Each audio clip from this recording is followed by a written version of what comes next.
conjunta. Entonces ahí tú vas a tomar la decisión, o incluso el mismo cliente te lo puede pedir. Entonces aquí lo que nos corresponde es los conceptos básicos, los puntos que debemos nosotros atacar o analizar para el diseño de nuestras vigas compuestas. Bien, una viga, sí, que nosotros le podemos llamar viga compuesta, al igual que columnas, está compuesto precisamente por dos materiales diferentes. Obviamente está el acero y está el concreto, ¿sale? Entre el acero y el concreto siempre va a haber fuerzas de fricción. Cuando la viga, cuando la columna empiece a trabajar debido a la presencia de alguna carga externa, entonces en la zona de transición entre concreto y acero, pues se van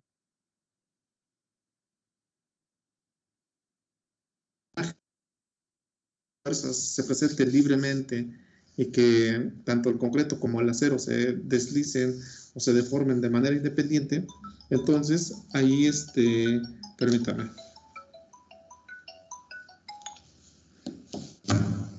Si nosotros permitimos que el acero y el concreto se deslicen libremente, entonces estamos diciendo que es una estructura, ¿sí?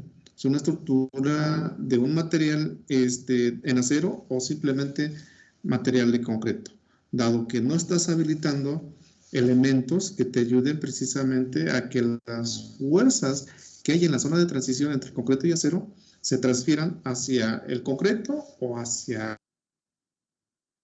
el acero.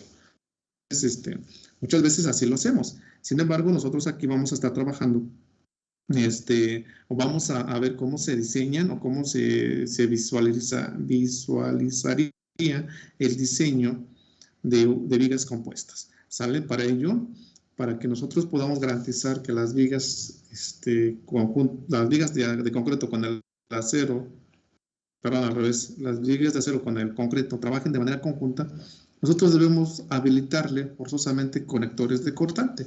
Esos conectores de cortante, nosotros podemos escogerlos, ya sea que sean pernos, como lo hicimos la clase pasada, o simplemente habilitar otros conectores, como pueden ser pequeños canales, pequeños ángulos, incluso, ¿sí?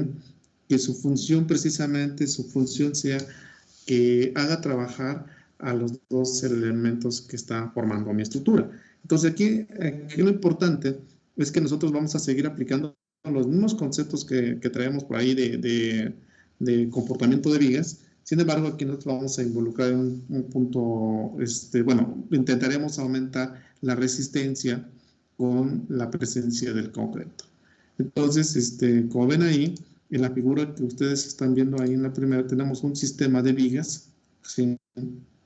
que está formando un sistema compuesto. Obviamente las vigas se van a denominar compuestas porque estamos nosotros habilitando una serie de conectores de cortante que son tipo perno, ¿saben? Entonces, hoy en día también se utiliza mucho el sistema de los aceros, es decir, que aparte del acero, aparte del concreto, nosotros podemos utilizar unas láminas que se le llaman láminas colaborantes o simplemente los aceros, ¿saben? Aquí la cuestión es de que nosotros podemos utilizar ese sistema evitando o ahorrando en lo mayor posible que nosotros coloquemos cimbrado. Al colocar este sistema, nosotros debemos garantizar en todo momento, ¿sí?, que el mismo sistema de los aceros, desde un principio que empezamos a nosotros a hacer la construcción, que la lámina sea del calibre correcto. ¿Para qué? Pues para que ésta no sufra deformaciones durante el proceso de la construcción. ¿Por qué? Porque acuérdense que el concreto una vez que alcanza su resistencia, ¿sí?, que es aproximadamente a las 4 semanas, ¿sí?, entonces en ese momento nosotros podemos decir que también ha alcanzado su correcta adherencia con la losa acero, y obviamente en ese momento podemos considerar o a partir de ese momento podemos considerar que la viga ya está trabajando de manera conjunta entre el acero y el concreto. Sin embargo, previo a que suceda eso, nosotros también debemos de garantizar que el que va a estar soportando todo el concreto va a ser la lámina o la losa acero. Para ello nosotros tenemos que hacer dos revisiones obviamente que complementarían nuestro diseño o que complementarían la selección de nuestra lámina. Primeramente, nosotros debemos de seleccionar una lámina, ¿sí? De tal manera que claro, que nosotros intentemos cubrir, ¿sí? No sé, a lo mejor entre una viga y otra viga son 3, 4 metros, pues yo tengo que habilitar una lámina, ¿sí? Que me dé una resistencia precisamente para tener un claro de 3 o 4 metros en función del peso del concreto húmedo en una primera instancia.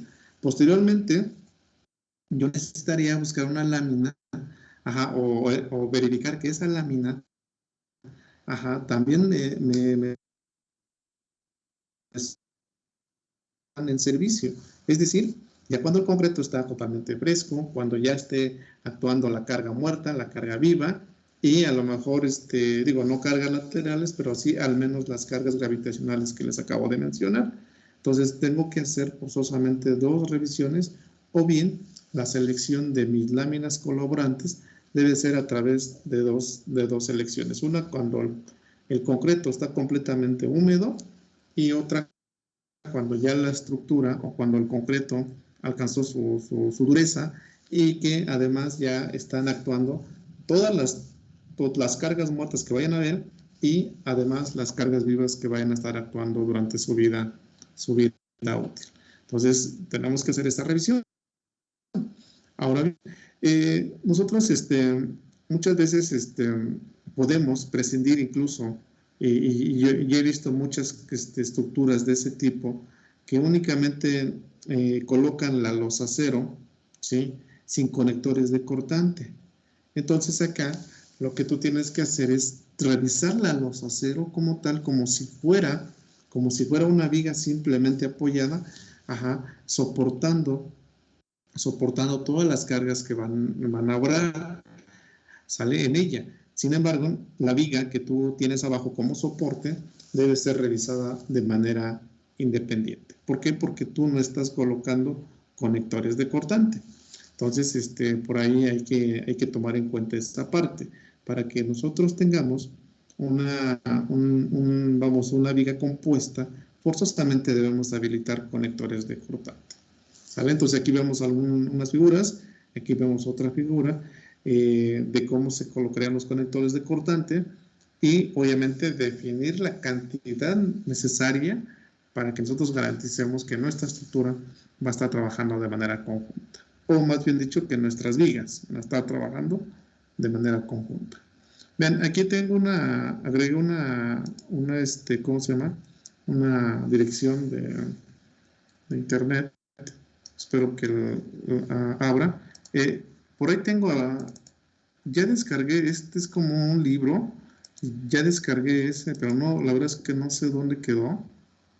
Me gustaría que ustedes que son más ágiles para descargar documentos, lo puedan descargar, por favor. Aquí complementarían mucho más de lo que nosotros vamos a ver en el curso. Obviamente, mucha información fue extraída de acá, ¿sí? Y mucha información viene más, viene más detallada. Entonces, por ahí les pido, por favor, que intenten bajar estas ayudas, que creo que nos van a servir bastante. ¿Sale? Entonces, algunas cosas las vamos a ir mencionando, o simplemente nada más, ¿cómo se llama? Referenciándonos a esta bibliografía. Entonces, por favor, ahí, inténtenlo. ¿Sale? Entonces, aquí está abajo, mira. Está en el archivo que yo les pasé de construcción compuesta, ahí está. Si no, verifíquenlo, y si no, ahorita se los pego por el WhatsApp. ¿No? ¿Sale? Pero yo estoy seguro que ya está ahí. Bien. Entonces, bueno, en muchas ocasiones, si nosotros queremos evitar apuntalamientos, es decir, que nosotros queramos realizar cualquier o colocar algún puntal temporal para que la lámina soporte el peso del concreto húmedo, bueno, pues lo podemos hacer, pero sin embargo, si tú te quieres evitar esa parte, pues tú tienes que seleccionar, repito, el espesor o el calibre, no sé, necesario, requerido, para evitar precisamente que en primera el claro entre los dos soportes, que son las vigas, ajá, la lámina se me vaya a flechar considerablemente, o incluso cuando esté trabajando, cuando la analicemos que trabaja como carga, como con viga simplemente apoyada, pues que la lámina no vaya a flexionarse más de lo debido.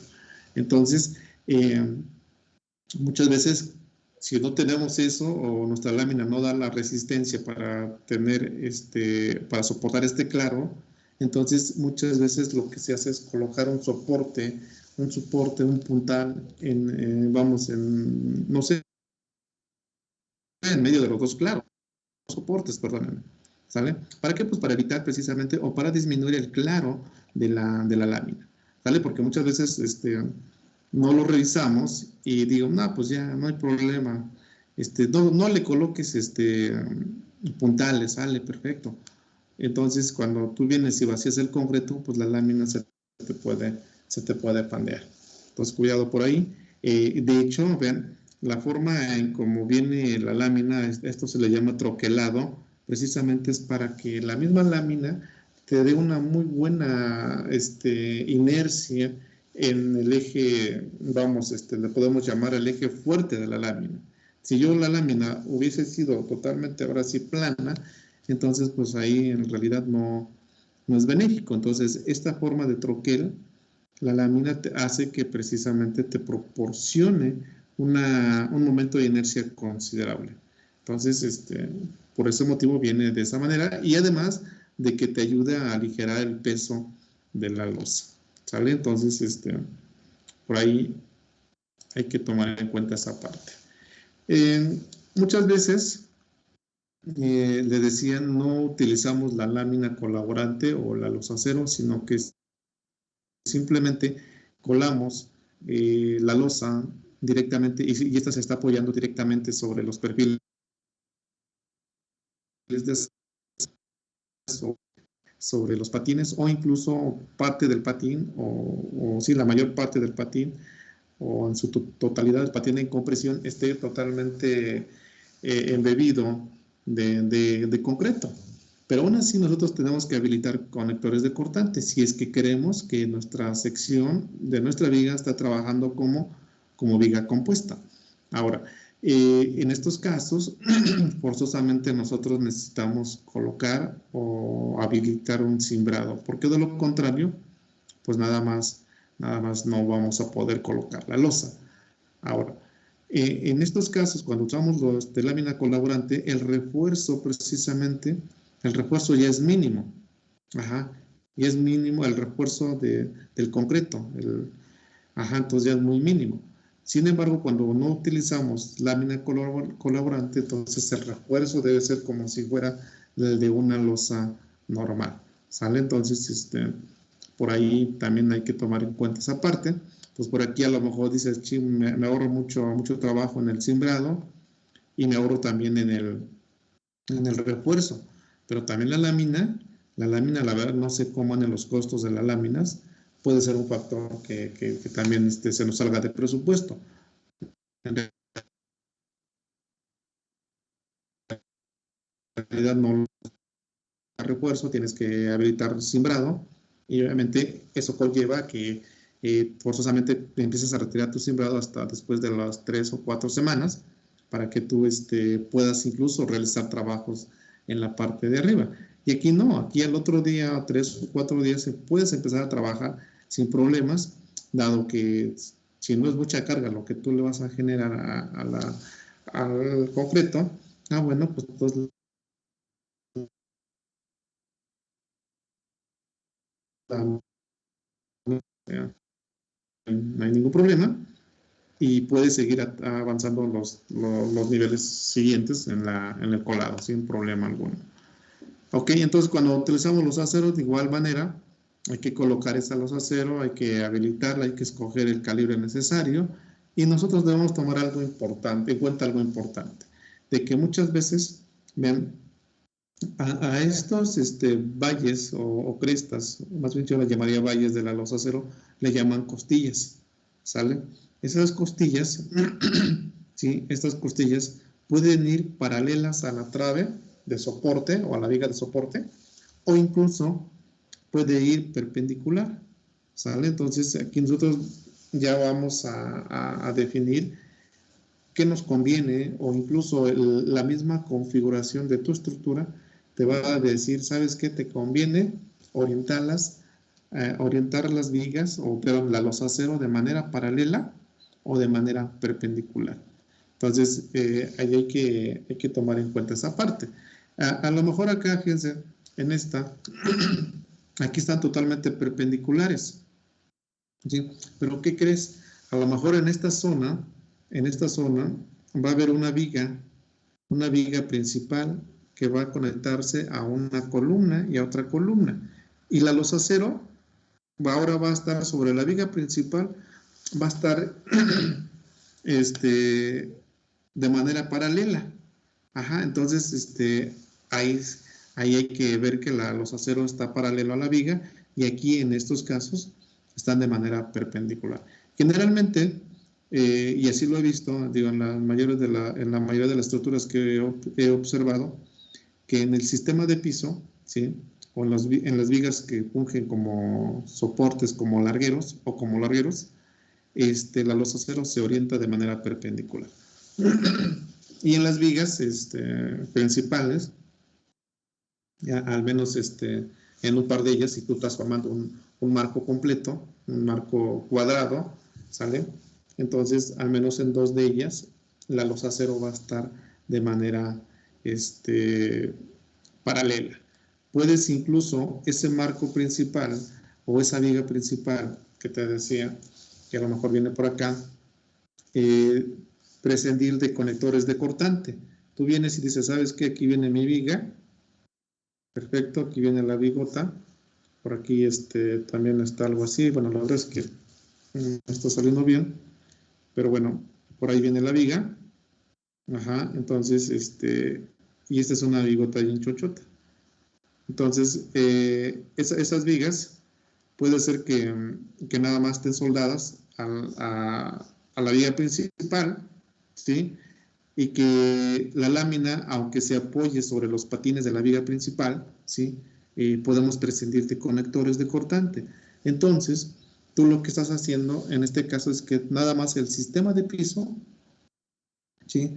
Lo manejas como construcción compuesta y las vigas principales como si fueran vigas simples de acero. O si tú vienes y dices, ¿sabes qué? Pues en el pastel, aunque esté paralela, también le coloco sus respectivos conectores y vámonos. Entonces, tanto vigas secundarias o largueros como vigas principales, todas están trabajando como secciones compuestas. ¿Vale? Entonces, ya es decisión de ustedes.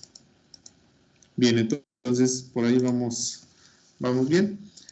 También podemos tener vigas embebidas, o sea, completamente el acero envuelto de concreto, ajá, así de este tipo, o incluso vigas completamente, nada más como soporte, ¿sí? Embebidas totalmente de concreto, o incluso puedes utilizar las vigas rellenas.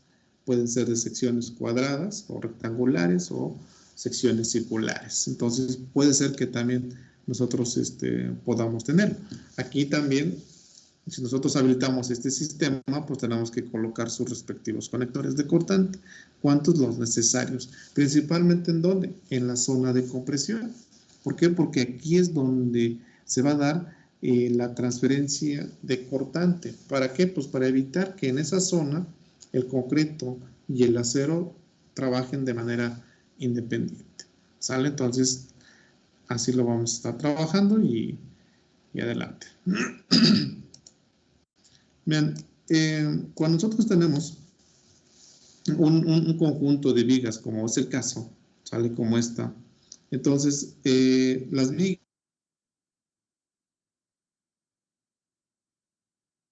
vigas lo que tenemos acá. Entonces, entre más separadas nosotros tengamos las vigas de soporte, ¿sí? La contribución de la losa de concreto hacia la resistencia o hacia la viga va a disminuir, ¿sale? Entonces, entre más separados, entre más juntos, bueno, pues la contribución va a ser mayor. Entonces, para ello, nos piden nosotros que para el diseño precisamente de nuestras vigas de secciones compuestas, analicemos un ancho efectivo. Ese ancho efectivo, precisamente, hagamos de cuenta que es un patín muy ancho, ¿sí? Pero ese patín lo está formando el concreto. Entonces, si nosotros vemos la variación de los esfuerzos, principalmente cuando es flexión positiva, cuando yo digo que es flexión positiva, es porque, vamos, los elementos superiores están a compresión y los elementos o las fibras inferiores están a tensión, ¿vale? Entonces, cuando entre más separado yo tenga estos soportes, vean cómo, de entrada, cómo es la variación de los esfuerzos, o de la contribución de los esfuerzos a la viga. Sería en forma de una parábola. Entre más alejado me vaya, pues ya la contribución de los esfuerzos a la viga ya es prácticamente nula, ¿sale? Entonces, de igual manera, tanto a la derecha como hacia la izquierda. Por lo tanto, te han dicho, o bueno, nos han dicho, o nos recomiendan que para tomar en cuenta precisamente el concreto en la contribución a la resistencia de la viga, que nosotros manejemos un ancho efectivo. Ese ancho efectivo, ¿sí? No es más que un ancho que vamos, ¿cómo le podemos decir? Como el equivalente, ¿sí? A este diagrama o este bulbo de diagrama de esfuerzos, porque nosotros sacamos un volumen, esto es en una plantita, pero nosotros multiplicamos por el espesor, pues es un volumen. Entonces, al final de cuentas, el diagrama de esfuerzos es un volumen, ¿sale? Pero nosotros podemos sacar un volumen equivalente. Entonces ese volumen equivalente te lo maneja como B'. Y por lo tanto, el ancho efectivo no es más que la sumatoria de las dos B' más el ancho de ¿quién? Del patín, ¿sale? Entonces, de la viga. Entonces, así es como nosotros nos lo están recomendando. Sin embargo, te dicen que de manera muy, ¿cómo te...? Bueno, pues, aproximada o manera, considerable, que nosotros consideremos los anchos efectivos con tres opciones. La primera es que chequemos cuál es la longitud, la L, la separación la longitud de la viga, aquí está indicada, ¿sale? Y si nuestro primer ancho efectivo lo consideramos como la longitud de la viga entre 8, ¿sale? El segundo, el ancho efectivo lo tomemos como la separación, es decir, si nosotros, tanto el ancho efectivo hacia la izquierda como a la derecha, tenemos dos vigas acá, nuestra S es la separación entre una y otra viga, entonces el ancho efectivo es S medios, que tomamos la mitad precisamente de ese claro o de esa separación de vigas. Y si nosotros estamos hablando de un borde, ¿sí? Que tomemos el ancho efectivo menor aquí a ese voladito. Entonces aquí está un voladito, tenemos que ese ancho efectivo debe ser menor a este volado. ¿Vale? Entonces tenemos tres opciones de las cuales nosotros vamos a sacarlas en función de quién, en función de la separación de estos soportes o de estos largueros y de quién, de la longitud o del claro de la viga. Entonces tenemos ahí ese ancho efectivo. ¿Tal? Entonces, repito, estos son los esfuerzos como se presentarían realmente en forma de una parábola, ¿sí? Donde son máximos justo en la vecindad del patín de la viga, ajá, y son mínimos conforme, o van disminuyendo conforme más grande sea la separación, ¿sale? Y un diagrama de esfuerzos equivalente, pues sería este rectangulito que estamos viendo acá, al cual el ancho le están llamando B', del lado derecho, del lado izquierdo, B', y la sumatoria de esas dos B' más el ancho del patín es el ancho efectivo de nuestra viga, de nuestra sección de concreto, ¿sale? Entonces, así lo vamos a estar trabajando. Bien, entonces vean, este sería el ancho efectivo que tú debes de considerar. Tienes la viga y tu ancho efectivo es esto, ¿sale? Sin embargo, te dicen, sabes que bueno, ya no le hagas tanto caso, entonces mejor vamos a tomar este ancho efectivo como el menor de estos dos valores cuando se traten de vigas centrales y cuando se traten de una viga que tenga un borde, ajá, entonces que tomemos la tercera opción. ¿Sale? Entonces, ahí estamos. Bien, ¿de qué se basa los conceptos para encontrar la resistencia a flexión de vigas compuestas? ¿Sale? Primero, nosotros debemos de checar, acuérdense que hay dos formas, incluso lo mencionamos en la primera parte de construcción compuesta en columnas, que para el comportamiento de sistemas compuestos tenemos dos opciones. Uno, trabajar en cuanto a la compatibilidad de formaciones, y la otra en cuanto a una distribución plástica de esfuerzos. Entonces, nosotros vamos a estar trabajando nuevamente con la distribución plástica de esfuerzos. Entonces, y vamos a decir que nuestra resistencia, ¿sí?, va a estar regida o va a estar verificada primeramente en función de la esbeltez de nuestras almas. Si nuestras almas son demasiadamente, son esbeltas a tal grado de que, bueno, primero, si nuestra alma es poco esbelta, a tal grado de que sea menor a la relación de 3.76 la raíz cuadrada de entre f y, entonces en ese momento dice que la determinación de la resistencia de nuestra viga compuesta la determinemos en función de la distribución plástica de esfuerzos, ¿sale? Y el estado límite es el estado límite de fluencia, y obviamente estamos analizando la parte superior. ¿Por qué? Porque nuestro momento es positivo, ¿sale? Entonces, ahí estamos. Y si nuestra relación H entre TW es grande, entonces tenemos que nosotros checar ahí la distribución elástica, ya no plástica, elástica, ¿sale? Entonces, por ahí dice que consideremos los efectos de apuntalamiento. Bueno, pues ya ahí, si nos da tiempo, pues hablaremos al respecto.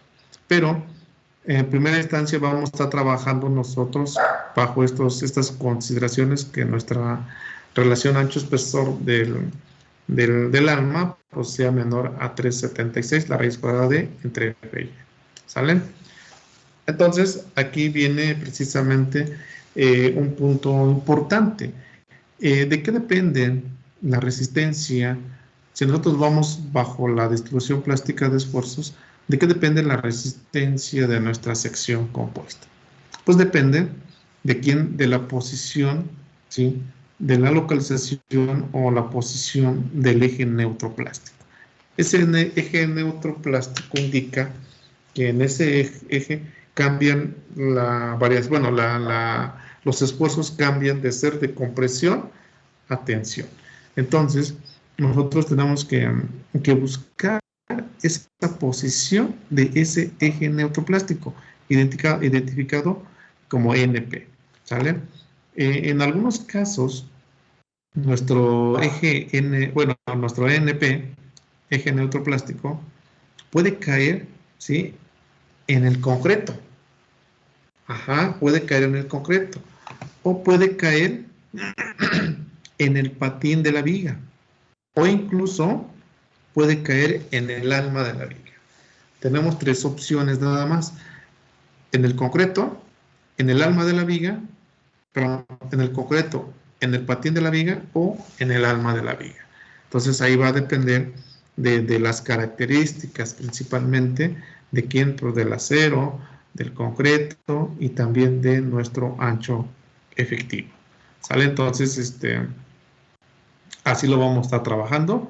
Hay que verificar en dónde se localiza nuestro eje neutroplástico. ¿A partir de quién?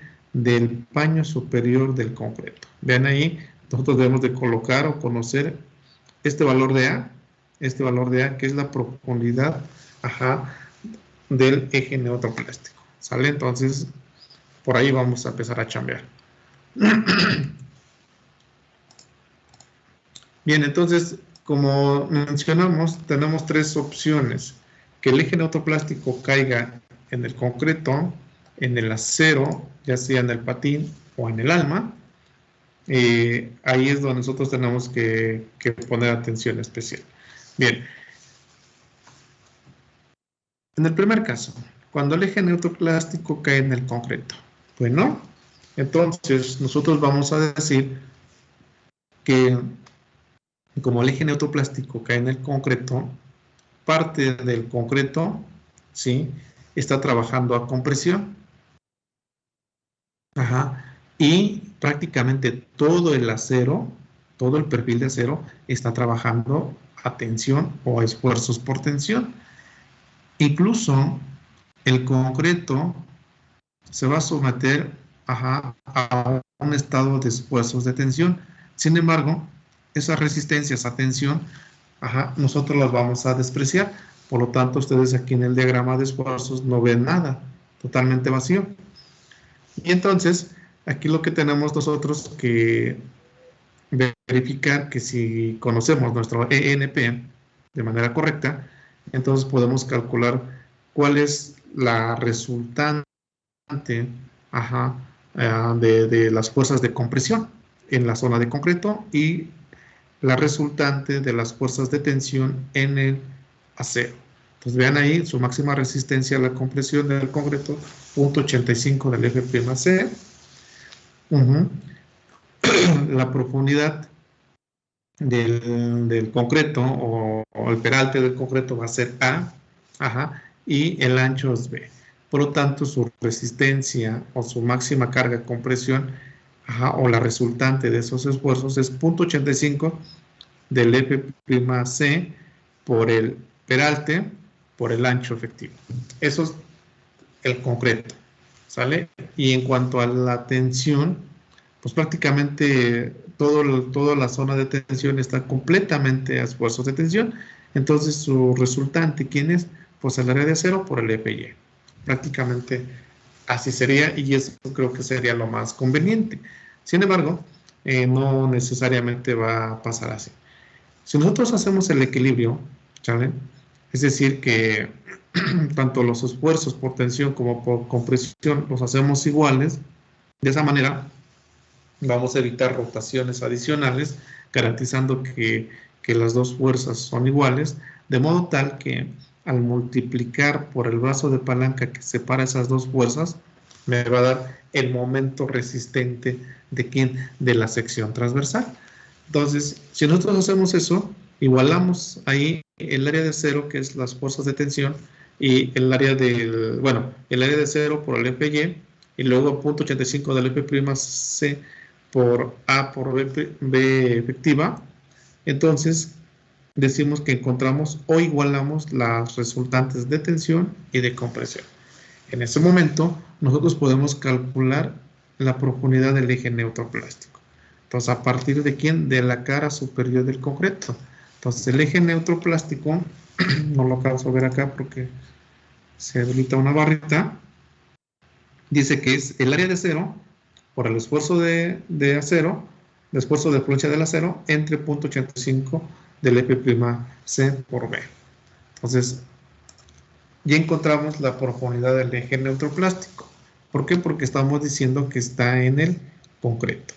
Entonces, lo que les decía, si yo hago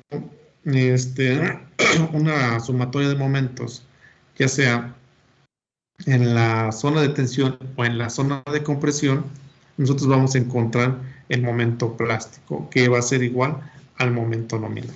Es decir, si yo me posiciono en la zona de compresión, justo en el centroide, acá en la flecha, entonces, y saco momentos, entonces voy a sacar que T, perdón,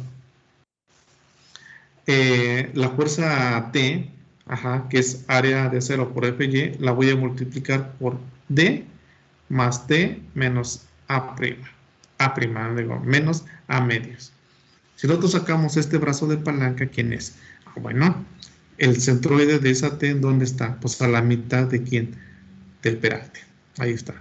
Luego, vamos a nosotros a sumar completamente el peralte, ¿sí? De la losa que esté, y le quitamos, ¿quién? Pues la mitad del peralte de la losa, del peralte efectivo de la losa, que es A. Por eso estamos acá. Entonces, ese es el brazo de palanca. Lo mismo va a ser si tú te posicionas en la zona de tensión, haces sumatoria de momentos, entonces tienes que es la compresión por el mismo brazo de palanca.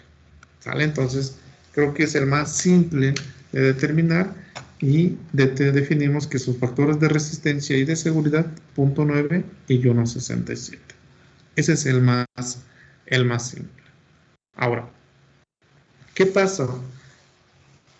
¿Qué pasa si nosotros, al calcular la profundidad del eje neutroplástico A, ¿sí? Resulta que es mayor al espesor de la losa? Entonces, si eso resulta, entonces el eje neutroplástico va a caer en el acero. ¿Pero en dónde particularmente? ¿En el patín o en el alma? Entonces, aquí es donde nosotros tenemos que checar la siguiente parte. Si tú en un inicio dices, ¿sabes qué? Está considerándolo inicialmente que tú crees que va a caer en el concreto y resulta que esa es mayor al espesor de la losa, entonces hay de dos sopas. O el eje neutroplástico cae en el patín o el eje neutroplástico cae en el alma. ¿Sale? Entonces, sin embargo, no podemos predecirlo directamente hasta que nosotros hagamos las dos opciones y verifiquemos las dos opciones. Tener que determinar una Y testada. Esa Y testada no es más que la distancia que hay del paño inferior del concreto a la posición del eje neutroplástico. ¿Sale? Entonces, como ven aquí, no vas a determinar una A, pero sí la determinaste antes para verificar que tu eje neutroplástico puede caer en el patín o puede caer en el alma. ¿Sale? Entonces, ¿cómo lo sabemos? O cómo vamos a conocer esta Y testada hasta que nosotros desarrollemos precisamente las expresiones que están indicadas acá. Bien, entonces vean, aquí lo importante es que nuevamente, si el eje neutroplástico cae en el patín, todo el concreto está en compresión, ¿sale? Entonces, por eso es B, es el ancho efectivo por el espesor del concreto, por el 85% del F'(C). Y parte del patín está también a compresión. ¿Quién va a ser esa resistencia a compresión? Pues el FY, el ancho del patín BF por la Y testada, que es la profundidad. Entonces, nuevamente, estas dos están a compresión. Y el patín, el alma, abajo del eje neutroplástico, está a tensión. Entonces, ¿cómo calculamos esa fuerza de tensión? Pues nuevamente el FY que multiplica aquí, pues vamos de entrada a multiplicar primeramente todo el área de acero y le restamos el patín que está a compresión. ¿Quién es? El ancho del patín por la profundidad del eje neutroplástico. Nuevamente, hacemos el equilibrio, ¿sí? Decimos que las tensiones van a ser iguales a las compresiones, y al hacer eso y hacer un montón de despejes, encontramos que el eje neutroplástico se encuentra ya testado con esta expresión. Fy, bueno, prácticamente la resistencia a tensión, luego menos 0.85 del F'C por el ancho efectivo por el espesor de la losa, entre 2 veces el esfuerzo de fluencia por el ancho del patín.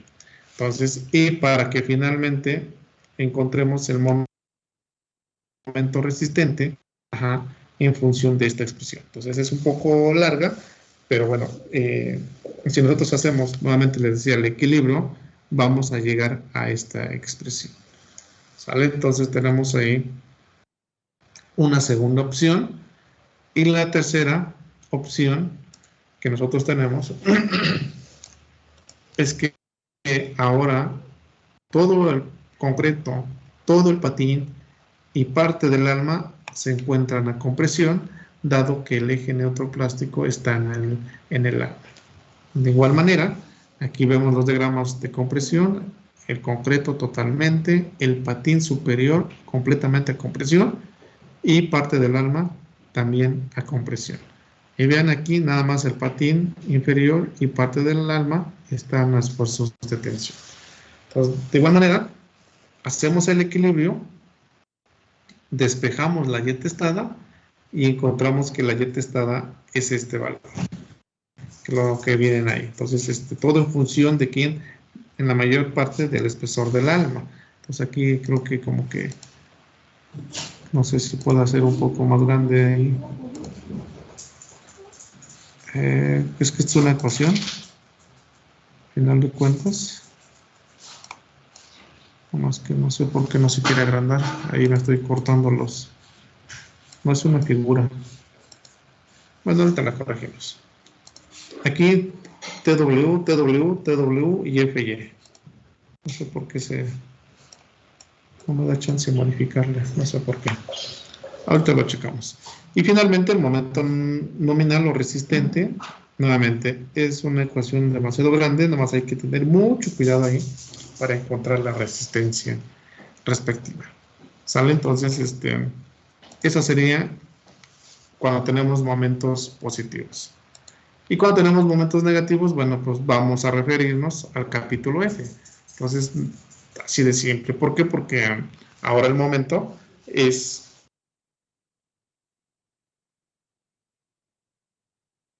hacer. Fíjense, en los momentos negativos, el patín superior en el concreto, bueno, en la parte del concreto todo va a estar a tensión. Entonces, si dijimos que los esfuerzos por tensión los vamos a despreciar y únicamente trabajando con puro compresión. Entonces, tú debes de diseñar la viga como si fuera una viga de acero, nada más. Y por último, nosotros también tenemos una opción en el manual IMCA, en el manual AISC, ¿sí? De hecho, viene unas tablas también ahí, para determinar la resistencia precisamente de vigas a flexión positiva, ¿sale? Principalmente para perfiles W. Te pide ahí que utilices las tablas 3-19, pero apoyándote de la figura 3.3, ¿sale? En esa figura 3.3, si ustedes se dan cuenta, en esta principalmente, bueno, en la primera, te analiza la posición del eje neutroplástico, si se da, por ejemplo, en el patín. Supongamos que se da en el patín. Entonces, la posición del eje neutroplástico puede caer justo en la transición del concreto y acero. Lo identifica como zona 1, pero si está en el patín, ahí lo divide en 1, 2, 3, 4 partes, ¿sale? Entonces, y ahí más o menos, a ojo de buen cubero, hay que irlo estimando para especificar en qué zona se encuentra nuestro eje neutroplástico. El punto número 5 se da justo en la transición entre patín y alma, el 6 aquí en el alma y el 7 también en el alma. Pues aquí lo importante es que nosotros verifiquemos esta grafiquita, ajá, para poder nosotros localizar correctamente la posición del eje neutroplástico y posteriormente ir a encontrar o aplicar las tablas 319 del ISC. Pero bueno, no comamos ansias. Aquí lo importante es que ya tenemos la parte teórica y ante todo, pues tenemos el primer ejercicio. Entonces, yo les voy a pedir que si no tienen algún comentario o alguna duda, pues empecemos a resolver este primer ejercicio, ¿sale? En la cual nos están pidiendo que determinemos la resistencia a esa flexión, ajá, de esta viga, sabiendo que únicamente es una viga de un perfil de 27 por 94 en acero A36 y el F'C tiene 3.5 K6. La resistencia del concreto, el ancho efectivo, ya no lo están dando, ya no tenemos que calcularlo, 80 pulgadas, y el espesor de la losa, 6 pulgadas. Entonces, no sé si tengan algún comentario, chicos y chicas.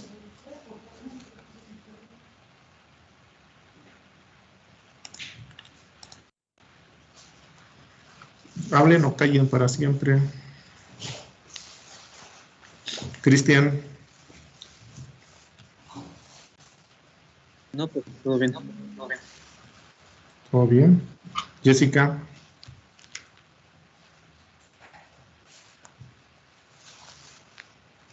Hola, profe. Sí. Todo bien. Sí. Alfonso Martínez.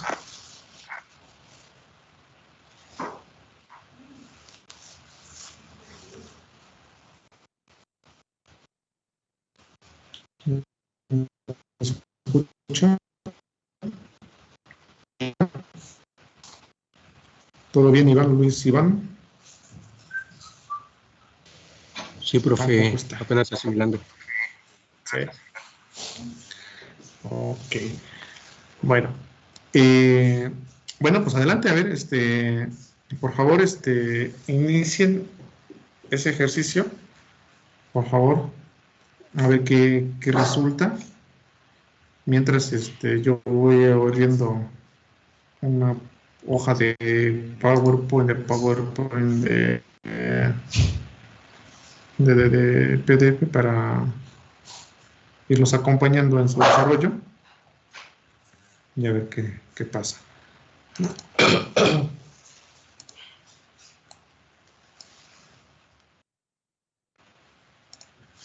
Adelante, adelante, empiécenle, por favor.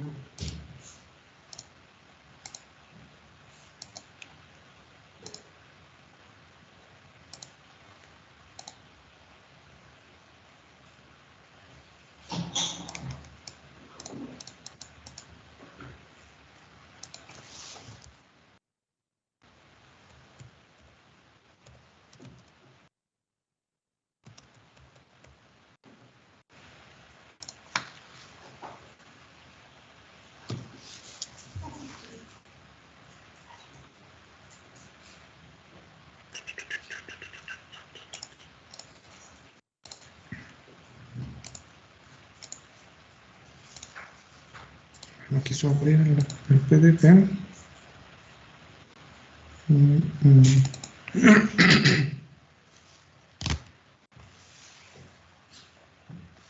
Ya.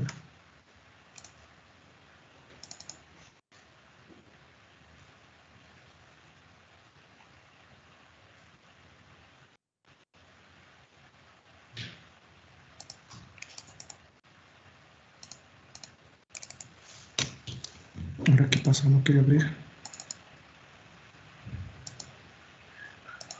Ahí está. Ok, entonces, tenemos por ahí la viga.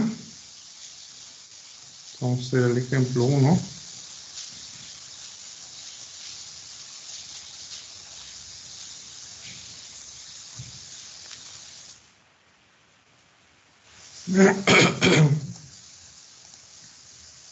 Ya lo bajaron, ¿verdad, compañeros?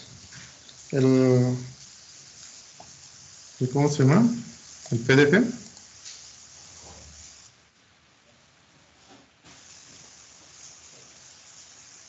Ok, entonces, primeramente yo les recomendaría que nosotros vayamos como si ya supiéramos que el eje neutroplástico cae en el concreto, ¿sale? Entonces, si esa profundidad A justo cae, o es menor a la T, entonces efectivamente cae en el concreto. Y si no, pues tenemos que pasar a la siguiente lámina, que sería esta, ¿sale? Para verificar la Y testada, ¿sale? Y no vayan a decir, bueno, pues si la A, no sé, por ejemplo, me da 10 y esta era de 8, entonces la profundidad de acá, vamos, del paño inferior del concreto hacia el perfil son 2 pulgadas.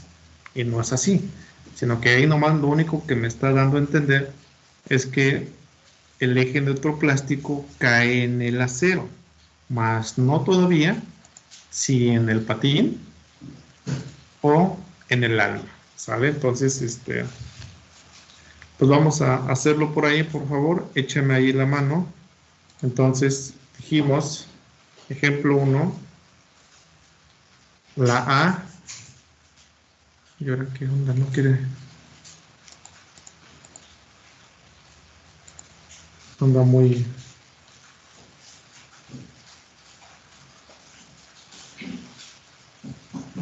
ahí está, ya despertó. Entonces la A es igual al área de acero por el FY entre 0.85 del B efectivo por el espesor de la losa. ¿Así o quién era? No, nada más, el F'C por el... Acá, me faltó. El F'C por el ancho de la losa. Sale, por favor, ahí, díganme cuánto vale. Se supone que ustedes para el perfil de 27 por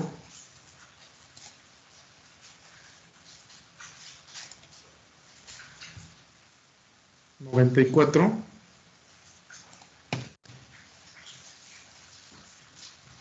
yo necesito de aquí, bueno, ¿para qué le pongo?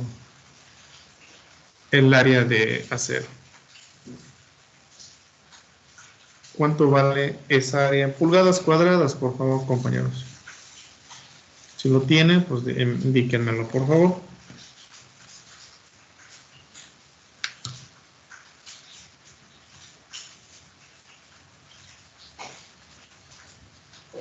Es 27.71. ¿Cuánto? 27.71. Ahí estamos.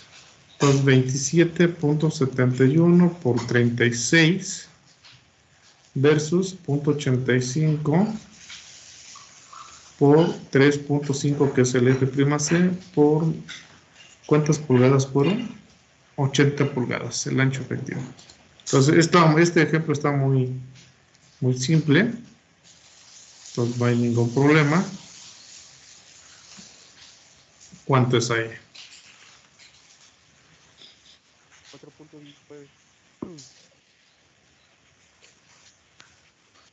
4.19, Inge. 4.19 pulgadas. Como T es igual, creo que 6 pulgadas. Y esto es mayor a A, que es igual a 4.19. Por lo tanto, el ENP, el eje neutroplástico, recae o cae en el concreto. ¿Sale? Entonces, ya estuvo, muy simple. Y por último, ya nomás había que checar precisamente el momento nominal. Así de simple. Entonces, ya nomás ahí yo les voy a pedir, por favor, que calculen su momento nominal. ¿Como quién? Como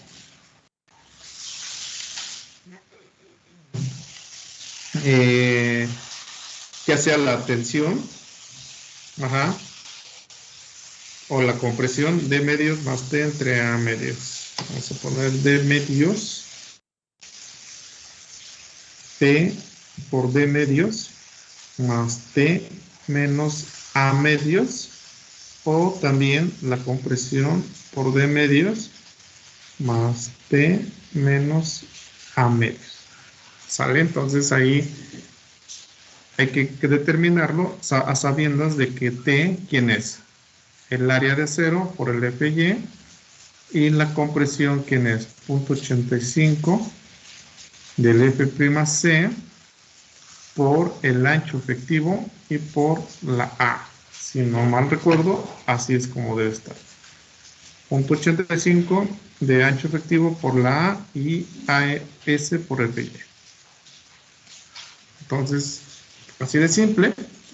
Si lo haces con uno o con otro, los momentos deben de ser iguales. ¿Sale? Entonces, por lo tanto, el momento nominal, ¿cuánto es? Entonces ya nomás lo verifican. Y por último, por favor, calcúlenme las resistencias de diseño.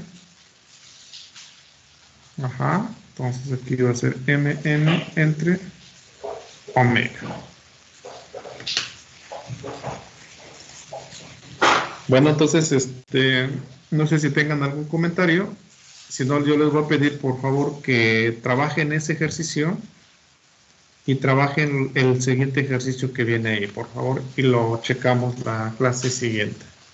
¿Sale? Por favor, háganlo. Sí, Y, sí. Y se los encargo ahí. Disculpe, Inge. Dígame. Igual quería ver si en esta semana nos podemos poner de acuerdo para que pueda revisar mi proyecto. Sí, claro, ya yo creo que el miércoles. Ajá. Por favor, échame un grito mañana a la noche, porque mañana voy a salir todo el día, no voy a estar disponible, incluso no voy a dar clases en el mediodía.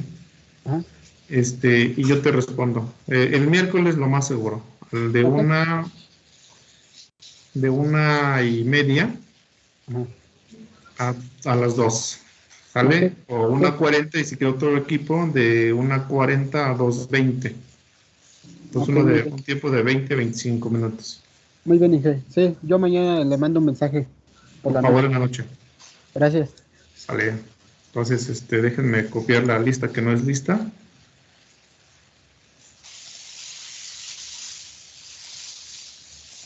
Listo. Ya quedó la lista que no es lista. Entonces, así lo hacemos, chicos. Por favor, trabajen esos 2 ejercicios. El primero y el segundo. A ver qué onda. Incluso pueden ir tabulándolo ustedes en sus hojas de Excel para que no tengan ningún problema. ¿Vale? Sí, Inge. Gracias. Suerte. Nos vemos. Hasta luego. Buenas noches. Buenas noches a todos.